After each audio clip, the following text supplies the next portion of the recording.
Hello everybody, how are you all? I hope each one of is fine and doing great in your studies. So इस video में मैं आपके साथ share करने वाली हूँ ESIC SSO का all India mock test and उसका स्कोर। ठीक है, तो ये फ्री है टेक्स्ट बुक पे। जिन लोगों ने अभी तक नहीं अटेम्प्ट किया तो आप लोग जाके अटेम्प्ट कर सकते हो। जिन लोगों का एग्ज़ाम लगा है 11 जून को, मेरा तो मॉर्निंग शिफ्ट में, आप लोग भी बताइएगा कि आप लोगों का एग्ज़ाम है या नहीं है, किस शिफ्ट में है। एंड जिन लोगों का एग्ज़ाम नहीं भी है ESIC का, तब भी आप इस मॉक टेस्ट को अटेम्प्ट कर सकते हो, क्योंकि जो मॉक टेस्ट का लेवल है ना वो बहुत ईजी था, मतलब अच्छा था। ठीक है, जिन लोगों को इंग्लिश सेक्शन में डाउट रहता है कि उनके मार्क्स अच्छे नहीं आते, तो इस सेक्शन को अटेम्प्ट करने के बाद ना आपका कॉन्फिडेंस भी बूस्ट होगा। ठीक है, इंग्लिश बहुत अच्छे लेवल की दे रखी थी। ठीक है, ईजी थी थोड़ी सी, तो अच्छा लगता है, मतलब जब आपके स्कोर्स वगैरह अच्छे आते हैं किसी सेक्शन में तो आपका कॉन्फिडेंस अलग ही रहता है। तो इस वजह से भी आप अटेम्प्ट कर सकते हो। ठीक है, एंड दूसरी चीज़, जिन लोगों ने अभी तक नहीं अटेम्प्ट किया है तो आप स्कोर देख लीजिएगा। देन उसके बाद जो इंग्लिश सेक्शन का मैं कुछ बताने वाली हूँ कि कैसे मैंने किया है चीज़ों को, या फिर जो मैंने टाइम दिया है, जो भी मार्क्स रहे हैं वो कैसे रहे हैं, क्या है, तो वो चीज़ मैं डिस्कस करूँगी। तो अगर आपने टेस्ट को नहीं अटेम्प्ट किया तो उस चीज़ को स्किप कर दीजिएगा, बाद में आप उस चीज़ को देख लीजिएगा। ठीक है, एनालिसिस का जो पार्ट है। एंड जिन लोगों के पास टेक्स्ट बुक का पास नहीं है तो अभी परचेज़ कर सकते हैं। टेक्स्ट बुक पे अभी विन विन वीकेंड का ऑफर चल रहा है। ठीक है, जिसमें आपको अगर आप 1 ईयर का पास लेते हो तो उसमें आपको 6 मंथ की एक्स्ट्रा वैलिडिटी भी प्रोवाइड की जा रही है। एंड अगर आप कोड यूज़ करते हो VS10 तो आपको 39 रुपीज़ का ऑफ भी मिलता है। एंड जिन लोगों के पास नहीं है टेक्स्ट बुक का पास तो आप परचेज़ कर लीजिएगा, एंड मैं लिंक आपको डिस्क्रिप्शन बॉक्स में प्रोवाइड कर दूँगी। एंड एक चीज़ ये भी है कि कोई भी एग्ज़ाम आप देते हो, ठीक है, लाइक कुछ एग्जाम ऐसे होते हैं ना कि जिसके मॉक टेस्ट आपको सारे प्लेटफॉर्म पे अवेलेबल नहीं होते हैं।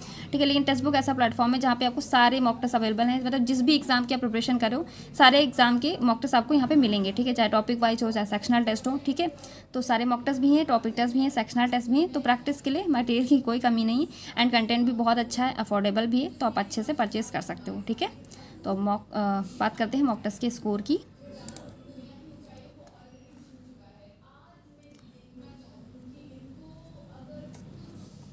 सो मैंने अटेम्प्ट किए थे क्वेश्चंस 96 एंड मेरा जो स्कोर बना है 93.5। एंड रैंक जो रही है, ऐसा लग रहा है देख के, रैंक रही है 17। ठीक है, एंड जो परसेंटाइल बना है 99.88। ठीक है, तो इंग्लिश सेक्शन की बात करते हैं तो मैंने उसमें 30 क्वेश्चन अटेम्प्ट किए थे एंड जो स्कोर रहा है 28.75। न्यूमेरिकल एबिलिटी में 29.75 एंड रीजनिंग सेक्शन में मैंने पूरे किए थे तो उसके फुल मार्क्स हैं मेरे 100% एक्यूरेसी के साथ। अब आती है बात टाइमर की। ठीक है, जो इंग्लिश सेक्शन में टाइम मैंने दिया है 10 मिनट। ठीक है, एंड क्वांट में 17 एंड रीजनिंग सेक्शन में 16। तो जो इंग्लिश थी ना वो, मतलब इंग्लिश का जो लेवल था बहुत इजी था, इसलिए मुझे इतना कम टाइम लगा है। ठीक है, और जिन लोगों की इंग्लिश बहुत अच्छी है, ठीक है, तो उनके मार्क्स भी फुल आ सकते हैं, उनको टाइम भी बहुत कम लग सकता है। ठीक है, मेरा तो खुद भी 10 मिनट लगा है मुझे। ठीक है, हर इंसान का अपना अपना होता है। ठीक है, सेक्शन लाइक मेरा रीजनिंग अच्छा है, क्वांट है, तो किसी का क्वांट अच्छा होगा एंड इंग्लिश अच्छा होगा, तो उस बेसिस में बता रही हूँ। तो आपके मार्क्स भी बहुत अच्छे होंगे एंड दूसरी चीज़ टाइम भी आपको कम लगने वाला है। तो इसलिए मॉक टेस्ट अटेम्प्ट करके मुझे अपने स्कोर्स कमेंट सेक्शन में ज़रूर बताइएगा, एंड ये भी बताइएगा कि आपको टेस्ट का लेवल कैसा लगा।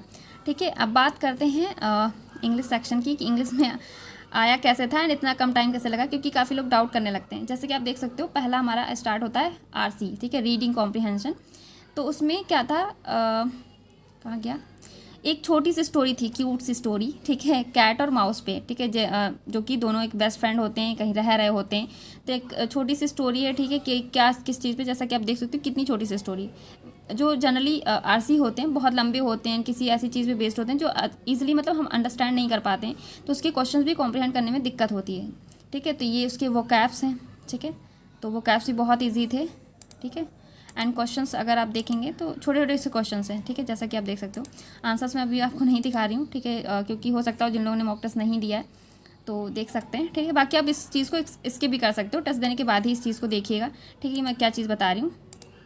ठीक है, इसको देख सकते हैं, ये रही हमारी एरर डिटेक्शन। ठीक है, तो एरर डिटेक्शन भी आप देख सकते हैं कितने मतलब छोटे छोटे सेंटेंसेस भी दे रखा है। जैसा कि पहला एरर डिटेक्शन है हमारा, reach where the main beneficiaries about the tax cuts. तो अबाउट यहाँ पे रॉन्ग है। ठीक है, ऑफ द टैक्स कट्स हो सकता है, लेकिन अबाउट का कोई यहाँ पे यूज़ ही नहीं था। तो इस तरह एरर डिटेक्शन के क्वेश्चंस हो गए। ठीक है, तो दूसरा अगर हम बात करें क्वेश्चन नंबर 9 की। ठीक है, तो ये मतलब बहुत इजीली हो जाता है, ऐसा नहीं था, टाइम टेकिंग एरर डिटेक्शन होती है बहुत अच्छे लेवल की। जैसे कि इसमें आप देख सकते हो, इसमें साफ साफ देखने से लिख रहा है कि ई लगा हुआ, तो एन एक्सपेंसिव होना चाहिए था, तो तब से मार्क करके आगे बढ़ सकते हो। ठीक है, फिर यहाँ पे ये हमारा पूरा प्रेजेंट में दिया था। ठीक है, तो इसमें कोई एरर नहीं थी। फिर आता है हमारा 11 क्वेश्चन, जहाँ पे आपको दे रखा था कि दे rolled out the red carpet from the guest. ठीक है, कोई भी रेड कारपेट अगर बिछाता है, मतलब कहीं पे भी होता है किसी का आप वेलकम करते हो, तो फ्रॉम द गेस्ट के लिए नहीं होते, और फॉर द गेस्ट होता है, मतलब गेस्ट के लिए हम कुछ करते हैं, जो भी करते हैं। तो ऐसे आप करके चीज़ों को देख सकते हो। ठीक है, रेड डिटेक्शन का पार्ट है ये। और दूसरा है हमारा 12 नंबर क्वेश्चन। ठीक है, सी हैड स्टडीज़, सभी को पता है जो हमारी परफेक्ट टेंसेस होते हैं उसमें हमें थर्ड फॉर्म यूज़ करनी होती है, तो स्टडीज़ की जगह स्टडीड आना चाहिए था। तो ये भी हमारी फाइंड आउट हो गई है। तो ईजिली मतलब हो जा रहे थे, आपको ज़्यादा पढ़ने की ज़रूरत नहीं होती, बस एक आपको बड़ा रिव्यू करके देखना था, बस हो जा रहा था। ठीक है, नेक्स्ट क्वेश्चन जो बनाया 13, तो इसमें आपको मतलब बताना था कौन सा मीनिंग कहाँ पे अच्छे से एक्सप्रेस हो रहा है, लाइक स्टेबल से कौन सा मतलब कहाँ पे सुटेबल रह रहा है। तो स्टेबल का मतलब एक वो भी होता है जहाँ पे हम हॉर्सेस रखते हैं, दूसरा होता है स्टेबल कंडीशन जो होती है। ठीक है, दूसरा सबसे लास्ट का जो सेंटेंस था, cat was beneath the stable, table के बीनीथ तो हो सकती है, लेकिन स्टेबल के बीनीथ तो रॉन्ग था। इस तरह के क्वेश्चन दे रखे थे जो कि बहुत ईजी थे। ठीक है, स्टेबल हो गया, बेस है किसी चीज़ का। ठीक है, और क्या था फिर, तो हमारा ये क्या है, ये क्लोज टेस्ट। ठीक है, तो क्लोज टेस्ट भी बहुत ईजी था। ठीक है, बेस था स्टोरी पे, प्राइम मिनिस्टर जस्टिन, और किस पे बेस था ये, कनाडा के ट्रैवलर्स, और उसके बाद जो हाँ लॉकडाउन जो हुआ था।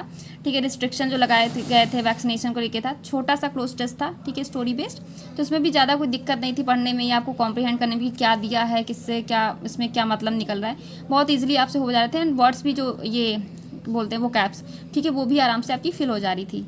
ठीक है, तो इसमें भी आपको ज़्यादा मेहनत करने की ज़रूरत नहीं पड़ रही थी। एक फिर भी मेरा रॉन्ग हो गया यहाँ पे। ठीक है, एंड उसके बाद जो पार्ट आता है हमारा मिस स्पेल्ड का। ठीक है, इनअप्रोप्रिएट वर्ड का, उसमें भी आप देख सकते हो कौन से स्पेलिंग आपको साफ साफ देखने से लग रहा है कि रॉन्ग है। फिर आता है हमारा वैक्सीनेशन।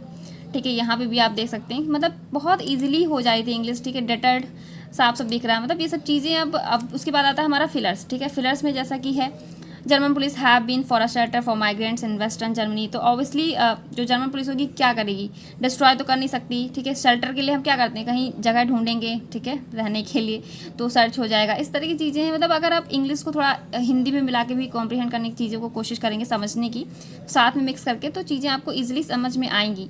ठीक है, तो इसीलिए इतने कम टाइम में इंग्लिश हो गई। ठीक है, छोटे छोटे सेंटेंसेस दे रखे थे, आपको ईजिली चीज़ें समझ में आ रही थी। ठीक है, तो ये सब चीज़ें थी। ठीक है, वर्ड्स भी आप देख सकते हैं, जैसे hide, reveal, cover, secret, conceal, तो सब वर्ड्स मतलब सिनोनिम्स दे रखे हैं, लेकिन एक ही हमें दिख रहा है। ठीक है, रिवील करना मतलब बाहर किसी चीज़ को एक्सपोज करना, बाकी सारी चीज़ें हमारे सिनोनिम्स हैं, हाइड हो गया, कवर हो गया, सीक्रेट हो गया, कंसील हो गया। तो ये सब चीज़ें हम इजीली एलिमिनेट कर सकते हैं कि एक ही वर्ड आएगा। ठीक है, अगर जिनको वोकैब्स में दिक्कत है, वोकैब्स जिनकी नहीं भी स्ट्रॉन्ग है, तो वो इस तरह भी कर सकते हैं। ठीक है, एंड नेक्स्ट क्वेश्चन है हमारा 26। ये था पैराजंबल जिसकी मैं बात कर रही थी। लाइक दिस वे, इसमें 5 सेंटेंस दे रखे हैं आपको। ठीक है, बहुत ही कॉमन था जो डेली लाइफ में रहता है आपका, कि healthy body keeps a healthy mind. ठीक है, तो इसमें चीज़ थी 3 सेंटेंस हमारे पॉजिटिव थे, लास्ट के जो 2 सेंटेंस थे वो थे निगेटिव। तो वो चीज़ समझ में नहीं आ रही थी कि पहले निगेटिव आएगा या पहले पॉजिटिव आएगा। सेंटेंसेस जो थे, पेयर जो बनते हैं पैराजंबल में, मेन पार्ट वही होता है पैराजंबल का। अगर आपने पेयर फ्रेम कर लिया, ठीक है, तो आपके पैराजंबल ईजी हो जाते हैं। ठीक है, आपको सेंटेंस बनाने में कोई दिक्कत नहीं होती है। तो वही था, जैसे कि निगेटिव की बात करें तो 2 सेंटेंस जैसे कि बी हमारा दे रखा है, देन डी रखा है। ठीक है, there is not enough time in this running life, then again same sentence था, थोड़ा सा different, we don't have enough time for yoga and taking exercises. ठीक है, तो ये चीज़ें थी, मतलब सेम लग रहा था। ठीक है, तो समझ में नहीं आ रहा था कि क्या कैसे कौन सा सेंटेंस पहले आएगा, कौन सा बाद में आएगा, थोड़ा ये ट्रिकी लग रहा था, बट स्टिल मैंने किया है और वो सही हो गया है। ठीक है, तो मैंने अरेंजमेंट पेयर तो बन ही गए थे, बस आगे पीछे करना था, अनफॉर्चुनेटली क्वेश्चन सही हो गया। अगर जरा सा भी पैराजंबल में यही चीज़ होती है कि अगर आपका सेंटेंस एक भी मिस हो गया, ठीक है, लाइक अगर आपने किसी प्लेस को किसी प्लेस पे रख दिया ABCD में से, तो पूरे मार्क्स जाते हैं आपके 5 के 5। ठीक है, भले ही एक क्वेश्चन आपका राइट हो सकता है, चाहे वो फर्स्ट का हो, फर्स्ट सेंटेंस, या लास्ट का सेंटेंस, बाकी बीच में जो रहता है वो रॉन्ग ही हो जाता है जनरली। ठीक है, तो इसलिए इसको बहुत ध्यान से करने वाला होता है। 5 मार्क्स अगर आपके मतलब आपने सही कर लिया तो आपके हैं, वरना गलत हो गया तो सारे। वही चीज़ इसमें हुई है प्लस। ठीक है, अगर ये पैराजंबल रॉन्ग हो जाता, इतना ईजी पैराजंबल था, रॉन्ग हो जाता तो मार्क्स बहुत ही ख़राब हो जाते। ठीक है, बस यही चीज़ थी। ठीक है, बाकी आप लोग अटेम्प्ट कीजिएगा तो बताइएगा आप लोगों को लेवल कैसा लगा। मुझे तो इंग्लिश का लेवल बहुत इजी लगा। एंड बाकी SIC जैसा कि मैंने आपको बताया, फर्स्ट टाइम मैं एग्ज़ाम ये देने जा रही हूँ, पता नहीं कैसा लेवल रहेगा, क्या रहेगा। ठीक है, तो वो आप लोगों को, जिन लोगों ने एग्ज़ाम दिया हुआ उन्हें पता होगा, तो आप लोग बताइएगा। ठीक है, अगर किसी ने एग्ज़ाम को दिया है। और ये हमारा रीजनिंग सेक्शन है। ठीक है, ये भी ठीक ठाक था। ठीक है, बहुत डिफिकल्ट नहीं था कोई पजल वगैरह। ठीक है, ये देख सकते हैं आप, मतलब ईजी थे क्वेश्चन इसके भी।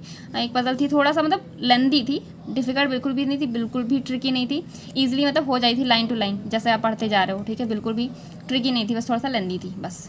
और ये रही हमारी न्यूमेरिकल एबिलिटी, जिसमें एक क्वेश्चन मेरा रॉन्ग हो गया एंड 4 क्वेश्चन मैंने अरिथमेटिक के स्किप किए थे, ठीक है, ये नहीं एक सीरीज़ का था, बाकी हमारे ये उसके थे, ठीक है, अरिथमेटिक सेक्शन के। ये रॉन्ग हो गया अरिथमेटिक का ये। तो ये था पूरा ओवरऑल, ठीक है, उसका टेस्ट का रिव्यू, ठीक है। बाकी आप लोग अटेम्प्ट कीजिएगा तो बताइएगा, एंड इस पार्ट को जिन लोगों ने अभी नहीं अटेम्प्ट किया तो इंग्लिश सेक्शन को आप स्किप कर सकते हो, ठीक है, क्योंकि अब देखने के बाद अटेम्प्ट करने का कोई मतलब नहीं है, ठीक है। बाकी टेस्ट का लेवल बहुत अच्छा है, आप ज़रूर अटेम्प्ट कीजिएगा। All the best, thank you everybody and good night.